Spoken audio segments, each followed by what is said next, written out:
اس کو ججز ٹارگٹ نہ کیا، خاموشی سے دیکھتے رہے، پھر سمجھیں یہ ججز گھر جائیں گے، ان کے پاس پھر کوئی اور آپشن نہیں ہوگا، چونکہ یہ جو ترمیم ہے اگر یہ ہو جاتی ہے انلیگل ہے، یعنی اس کی کوئی قانونی اور آئینی حیثیت نہیں ہے، لیکن اس کے باوجود اگر جج پھر بھی خاموش رہتے ہیں تو پھر قوم کو ان ججز کے لیے تو کچھ کرنے کی ضرورت بالکل نہیں ہے۔ اچھا، دوسری طرف جو ہے ابو صدیق جان نے ایک خبر دی ہے، پہلے یہ میں آپ کے سامنے رکھتا ہوں، لیکن اس سے بھی پہلے جو بات مراد سعید نے کی ہے، اور مراد سعید کے ساتھ ڈاکٹر شہباز گل، خالد خورشید نے کہا ہے کہ بھئی عمران خان کی جو بابر فاروق ہیں، عامر فاروق آپ کو علم ہے پورا ایک سہولت کار ہے اس پورے سسٹم کا۔ اسلام آباد ہائی کورٹ کا عامر فاروق اور جو قاضی فائد عیسیٰ ہیں سپریم کورٹ کے اندر، یہ پورے اس سسٹم کے سہولت کار ہیں، انسانی حقوق کی پامالیاں، آئین کی پامالی کے اندر ان کا بڑا رول ہے۔ اچھا، اب یہاں پہ انہوں نے تحریک انصاف سمجھتی ہے، آج عامر فاروق نے درخواست مسترد کر دی ہے کہ بھئی بتا دیں، میڈیکل کنڈیشن بتا دیں، اور ملنے کی ضرورت کوئی قیامت نہیں ہے، کوئی یہ اس کی جسٹیفیکیشن ہی نہیں ہے کہ ایک سابق وزیر اعظم کو ملا نہیں جا سکتا، کوئی سیکیورٹی کا سوال ہی پیدا نہیں ہوتا، یعنی اگر وہاں اندر ان کو خطرات ہیں تو ملنے والے کو کیا خطرات ہے بھائی؟ اس نے تو اندر سیکیورٹی کے اندر چلے جانا ہے۔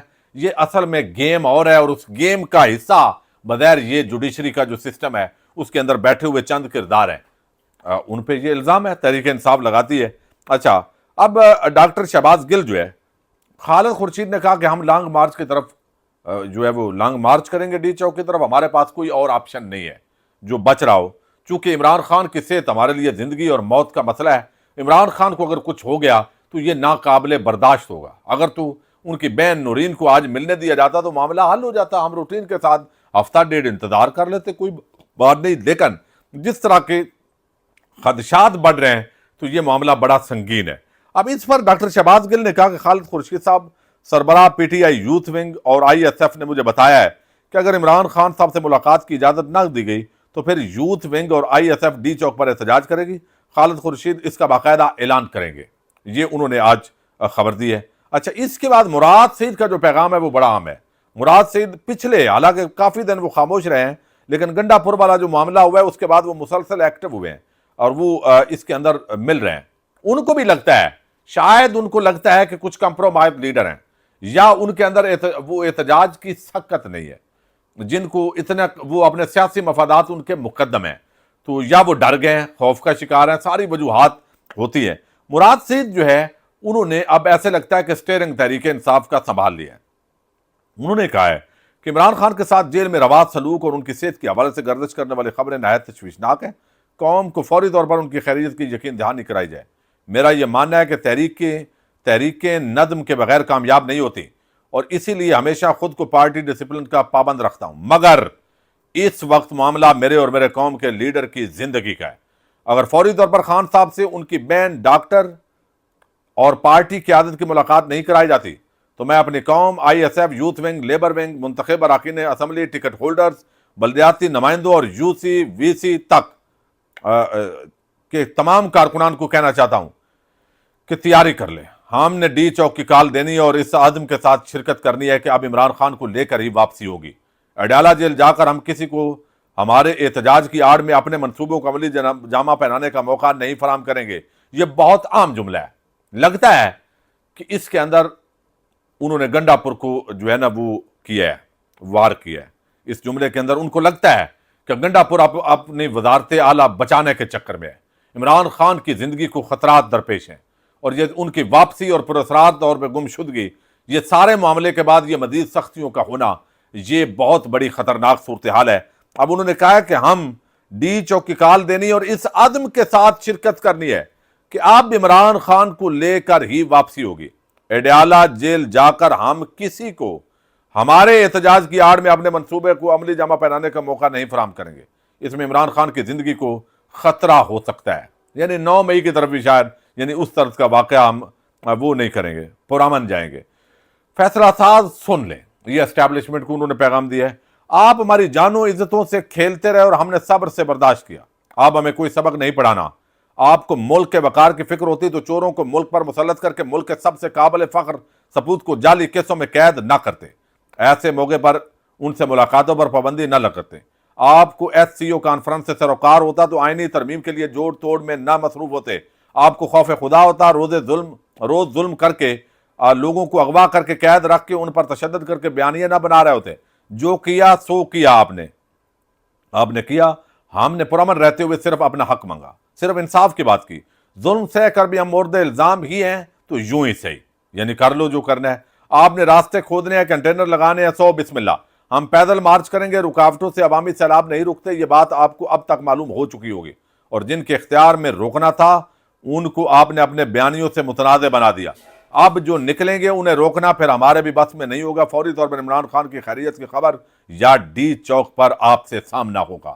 یہ بڑا واضح طور پہ، چونکہ مراد سعید وہ شخص ہیں کہ عمران خان کے بعد اگر عام لوگ تحریک انصاف کے اگر وہ کسی پر ٹرسٹ کرتے ہیں تو وہ عمران خان یعنی مراد سعید ہیں.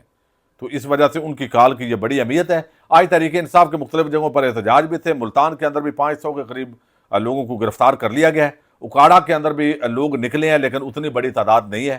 تو میں نے وہ بات کی تھی اس دن، آپ کو یاد ہوگا پرسوں، کہ یہ تحریک انصاف کا ایک اور بلنڈر ہے. آپ اپنے کارکنوں کو لانگ مارچ سے پہلے گرفتار کروائیں گے. ایک ہی معاملے کے اندر اگر آپ کا فوکس ہو کہ آپ نے ڈی چوک جانا ہے تو پھر تو آپ اس پہ فوکس کر رہے ہوں. ڈیوائیڈ نہ کریں اپنی توانائیاں.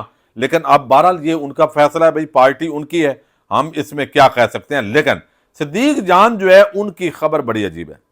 وہ کہتے ہیں صدیق جان کہ یہ کوئی لانگ مارچ نہیں ہوگا. گنڈا پور اور باقی بہت سارے جو رہنما ہیں ان کے نزدیک بیرسٹر گور کچھ تو ٹھنڈے لوگ ہیں، ان کے احتجاجی مزاج ہی نہیں ہے. اب ایک ہی شخص تحریک انصاف کی قیادت پریکٹیکلی کر سکتا ہے. مراد سعید تو ظاہر ہے ان کو سامنے آنے کی اجازت نہیں ہے. عمران خان کی طرف سے بہت سختی سے منع ہے اور ان کی زندگی کو خطرات ہیں کہ وہ جو شخص ہے وہ اب شیر افضل مربت ہے. جب وہ احتجاج کرتا تھا تو کئیوں کے پیٹ میں مروڑ اٹھتے تھے. جو اس وقت بڑے بڑے لوگ ہیں پی ٹی آئی کے اندر جنہوں نے نہ کچھ کرنا ہوتا ہے نہ کرنے دینا ہوتا ہے. تو اب شیر افضل مربت جو ہے اس کو جینون وہ بیمار تھا، وہ صحتیاب ہو رہا ہے. اگر وہ لیڈ کرتا ہے تو پھر ایک عوام کا جو ہے وہ تیار ہوگی. اچھا، اب گنڈا پور کے اب تو کوئی رس نہیں نظر آ رہی. لیکن صدیق جان کہتے ہیں کہ کل رات مجھے خبر ملی ہے کہ پی ٹی آئی کی لیڈرشپ یہ گارنٹی دے چکی ہے کہ اب اسلام آباد کی طرف کوئی مارچ نہیں ہوگا.